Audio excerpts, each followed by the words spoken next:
all, welcome to this session of previous year questions on electrochemistry. Let us start from NEET 2019. NEET 2019 में electrochemistry पे 2 questions आए थे. उसमें से first one है for the cell reaction 2Fe3 plus aqueous plus 2I minus aqueous gives 2Fe3A2 plus aqueous plus I2 aqueous. E naught cell equals to 0.24 volt or 298 Kelvin. The standard gives energy delta G naught for the cell reaction is. Given that Faraday constant F equals to 96500 coulomb per mole.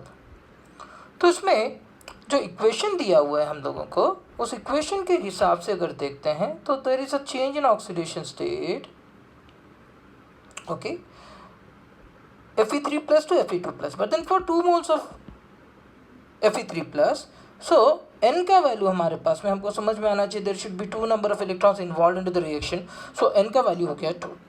Then E naught cell is being given to be 0.24 volt, okay, temperature is being given at 298 kelvin और delta G का value हम लोगों को find out करना है. Faraday's value is 96500 coulomb per mole. We know that delta G naught equals to minus NF E naught cell, where N stands for moles of electron, F stands for Faraday constant and E naught cell is standard EMF of the cell. अब क्योंकि सारा values दिया हुआ है, will just substitute the value minus 2 F is 96500 into E naught cell is 0.24 volt. So the answer will be minus 46320 joules per mole. That will be equals to minus 46.32 kilojoule per mole. और इसलिए हमारा answer होना चाहिए option 1. Now let us look at the second question that was being asked in NEET 2019 on electrochemistry. Second question था for a cell involving 1 electron, E naught cell equals to 0.59 volt at 298 Kelvin.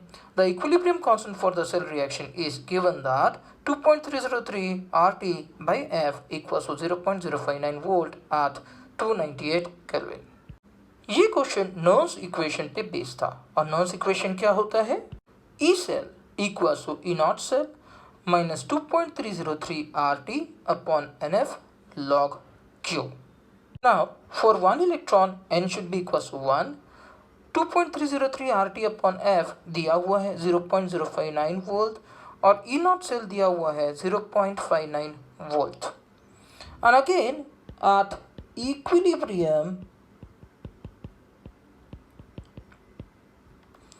E cell must be equals to 0 and reaction quotient Q must be equals to Kc. तो ये सारा values अगर suppose हम Nernst equation में substitute करते हैं तो what you get, we get E naught cell should be equals to 0.059 upon N log Kc. Therefore log Kc will be equals to N into E naught cell upon 0.059.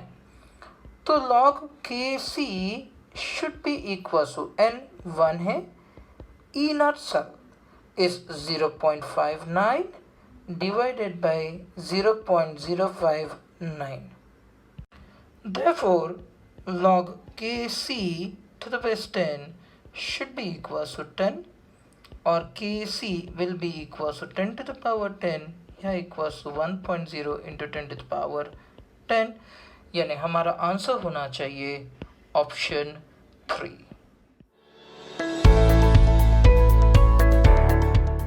Now let us see questions from NEET 2018. इसमें एक ही question आया था और question था consider the change in oxidation state of bromine corresponding to the different EMF values as shown in the diagram below. BrO4 minus gets converted to BrO3 minus, HBrO, then Br2, then Br negative. उसके potentials दिए हुए थे. Then the species undergoing disproportionation is, तो सबसे पहले तो हमको समझना पड़ेगा कि what is a disproportionation reaction. The single species undergoing oxidation as well as reduction will be termed as a disproportionation reaction. Let us start from HbRO, है ना. HbRO से स्टार्ट करते हैं. तो HbRO gives Br2. So we'll just check for the oxidation state. अगर oxidation state की बात करें तो HbRO में Br का ऑक्सीडेशन स्टेट आएगा +1, जबकि Br2 में आएगा 0. So this need to be reduction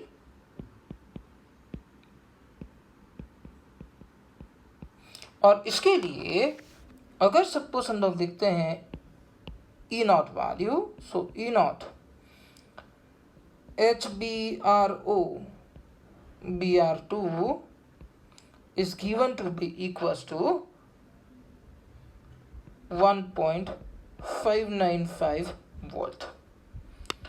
Similarly, अगर सपोज हम HbRO से BrO3 की बात करते हैं तो there is change in oxidation state from +1 to +5 in Br. इसका मतलब ये ऑक्सीडेशन होना चाहिए.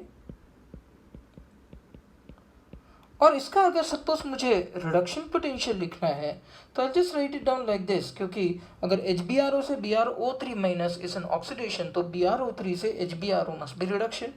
सो I can write it down BrO3 minus HbRO, that will be equals to 1.5 volt. इसका मतलब HbRO का रिडक्शन हो रहा है, HbRO का ही ऑक्सीडेशन हो रहा है. So that means HbRO shows disproportionation. This HbRO shows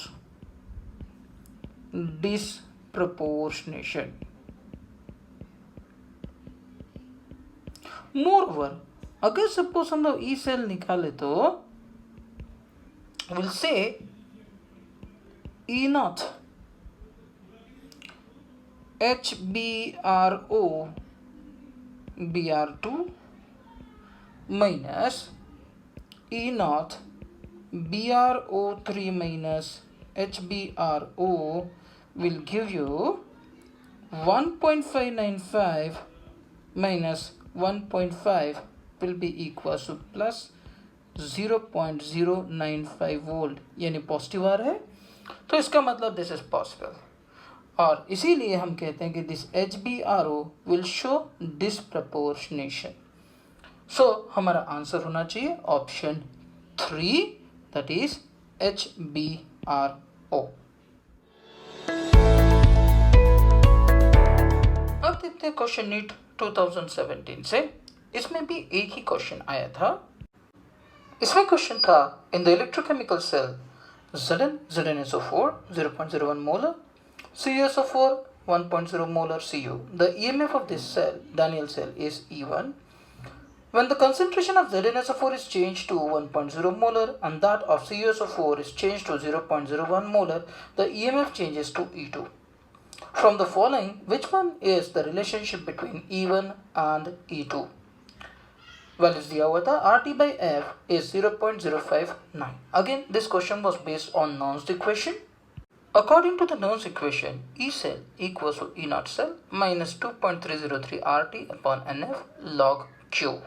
The cell reaction for the above cell can be written as, therefore, E1 will be equals to E0 cell minus 2.303 RT upon NF log of 0.01 upon 1.0. And when the concentrations are changed, E2 equals to E0 cell minus 2.303 RT upon NF log of 1.0 upon 0.01. यानी दोनों में E0 cell में से जो value minus होगा तो जिसमें बड़ा होगा वो वैल्यू कम होगा, क्योंकि ये वैल्यू माइनस हो रहा है E0 सेल से, इसमें से भी E0 सेल में से माइनस हो रहे हैं. Now we know that log of 0.01 divided by 1.0 will be less as compared to log of 1.0 divided by 0.01. इसका मतलब E2 में से ज़्यादा वैल्यू माइनस होने वाली E0 सेल में से, और E1 में E0 सेल में से कम वैल्यू माइनस होने वाली है.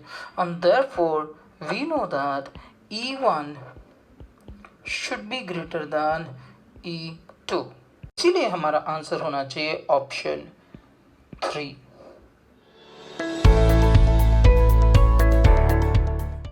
अब हम देखते हैं क्वेश्चन नीट 2016 से फेज 1 से. इसके अंदर भी एक ही क्वेश्चन आया था और क्वेश्चन है the pressure of H2 required to make the potential of H2 electrode 0 in pure water at 298 Kelvin is. Now we know that अगर सपोज हम दो हाइड्रोजन इलेक्ट्रोड की बात करें तो we can just write down the equation twice H plus 2 electrons gives H2. So using the Nernst equation, E should be equals to E0 minus 2.303 RT upon NF log of Q.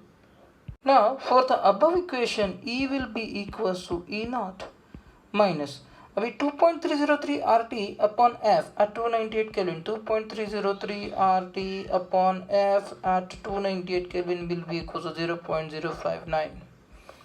So इसको substitute करते that gives 0.059 upon N का value, number of electrons are 2 log to the base 10 product pH2 divided by concentration of H plus square. Now E0 is a standard hydrogen electrode का potential that will be equals to 0.0 volt H2 के लिए. So therefore you get E equals to 0 minus 0.59 by 2 log to the base 10 pH2 divided by, because we are talking about the water, so इसका concentration होना चाहिए H plus का 10 to the power minus 7 का square. So E will be equals to minus 0.059 upon 2 log to the base 10 pH2 upon 10 to the power minus 14. अब ये value E0 तभी हो सकता है when E will be equals to 0 when log pH2 upon 10 to the power minus 14 will be equals to 0. यानी ये वाला 0 होगा तो the entire E will be equals to 0. और ऐसा तभी हो सकता है when it will be log 1. log 1 कब हो सकता है? इसका मतलब pH2 should be equals to 10 to the power minus 14. तभी log क्या आएगा? 0 आएगा, isn't it? log 1 will be equals to 0 pH2. So इसका मतलब हमारा आंसर होना चाहिए pH2 pressure should be equals to 10 to the power minus 14, यानी आंसर होना चाहिए answer 1. Now let us see questions from NEET 2016 phase 2. इसमें questions आए थे. Number 1, the molar conductivity of 0.5 moles per dm cube solution of AgNO3 with electrolytic conductivity of 5.76 into 10 to the power minus 3 Siemens centimeter inverse at 298 Kelvin is. अब इस question के अंदर हम लोग को मोलारिटी दिया हुआ था, that is equals to 0.5 moles per dm cube, और कंडक्टिविटी भी दिया हुआ था 5.76 into 10 to the power minus 3 Siemens centimeter inverse. अब हम लोग को पता है molar conductivity will be equals to K into 1000 divided by molarity. That will be equals to 5.76 into 10 to the power minus 3 into 1000 divided by 0.5, which is equals to 11.52 Siemens centimeter square mole inverse. और इसीलिए हमारा answer होना चाहिए था answer 2, that is option 2। अब next वाला question देखते हैं हम लोग नीट 2016 फेज 2 से। इसमें सेकंड क्वेश्चन था, during the electrolysis of molten sodium chloride the time required to produce 0.10 mole of chlorine gas using a current of 3 ampere is. हमको पता है कि twice Cl minus use Cl2 gas plus 2 electron। इसका मतलब for 1 mole of chlorine gas 2 moles of electrons यानी 2 Faraday of electricity is required। तो फिर अगर 0.10 मोल के लिए require 0.2 Faraday, that will be equal to 0.2 into 96500 coulomb of electricity। अब हम लोग को पता है Q equals to I into T।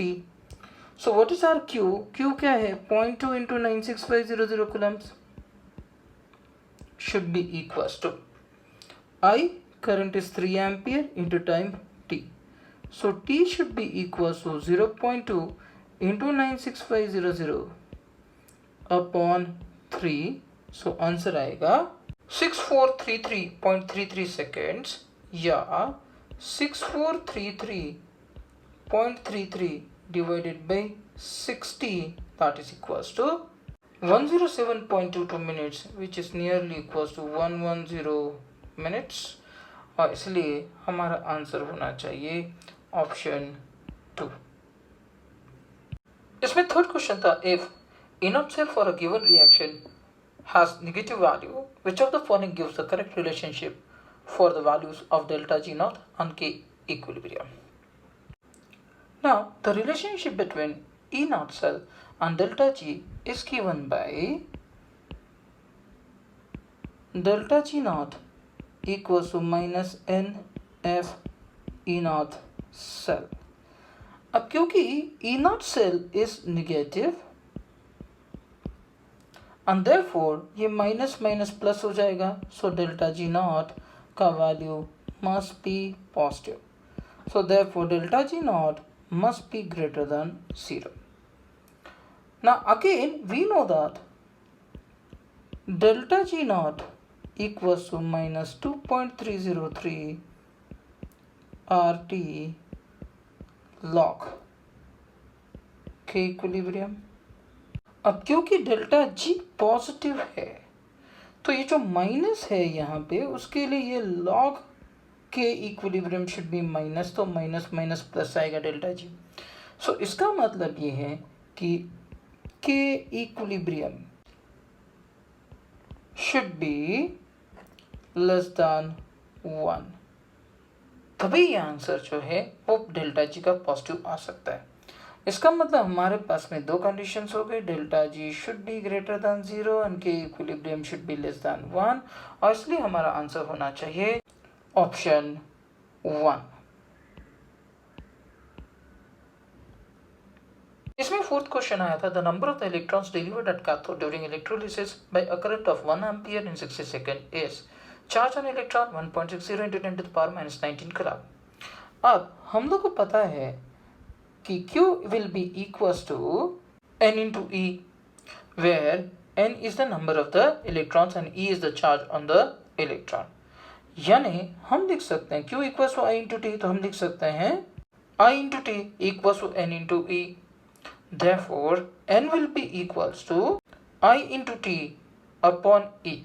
Value substitute करते हैं, I दिया है 1 एम्पियर इंटू टाइम दिया है 60 seconds divided by charge on one electron 1.60 into 10 to the power minus 19 coulombs, that will be equals to 3.75 into 10 to the power 20।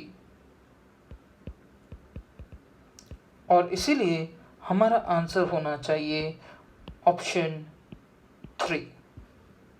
इसमें पांचवा question आया था, zinc can be coated on iron to produce galvanized iron, but the reverse is not possible। It is because number 1, zinc is lighter than iron, Number 2, zinc has lower melting point than iron. 3, zinc has lower negative electrode potential than iron. And 4th, zinc has higher negative electrode potential than iron. अब ये theory based question था, and this was based on EMF series. Standard hydrogen electrode का हम लोग लेते हैं 0.0 volt. जो metals होते हैं उनका इलेक्ट्रोड पोटेंशियल इज नेगेटिव. तो हम कहते हैं जिसका जितना नेगेटिव इलेक्ट्रोड पोटेंशियल है वो ऊपर वाले को, अपने ऊपर वाले को प्रोटेक्ट कर सकता है. तो जो जिंक है वो आयन को प्रोटेक्ट कर सकता है. दैट्स जस्ट बिकॉज जिंक का reduction potential is lower, that is oxidation potential is greater than iron. तो इसके कारण जिंक जो है आयरन को प्रोटेक्ट कर सकता है, क्योंकि जब भी ऑक्सीजन आएगा तो zinc will be oxidised earlier. लेकिन अगर यही हम रिवर्स करते हैं तो iron can not protect zinc. That's just because zinc is having higher value of standard oxidation potential as compared to that of iron. तो आयरन जो है वो जिंक को प्रोटेक्ट नहीं करेगा, लेकिन जिंक आयरन को प्रोटेक्ट करेगा by forming a zinc oxide का लेयर. सो इसीलिए हमारा ऑप्शन होना चाहिए ऑप्शन 4.